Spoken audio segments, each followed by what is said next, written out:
we have lost close to 200,000 people.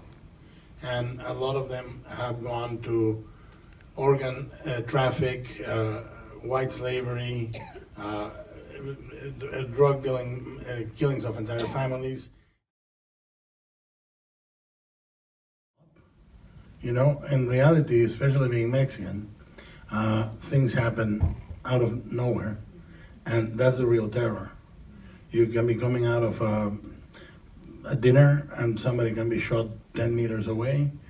You can be lifted from your home in the middle of the night. There is, every time you're in a horror moment in your life in Mexico, when you're in Mexico and your car breaks down in the middle of the night and a patrol car comes, that's your worst piece of news. Yes. It really is, and it's been for decades, but that is a different dimension of horror. That is almost post-apocalyptic.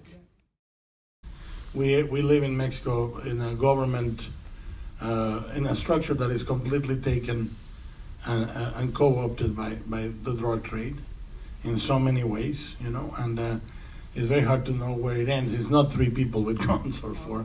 It's basically everybody.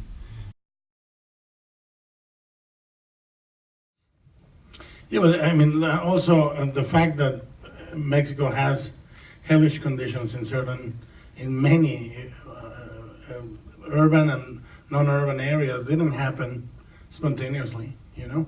Most of the first world is on top of, what do you think? The third world, you know? And that's how it's sustained. So it didn't happen overnight or happen because anyone willed it. Is, Jason, the tragic fact is that the drug deal goes up. Everything to do with drugs, which is, frankly, I think, a cancerous thing that will destroy society in many ways. It goes up.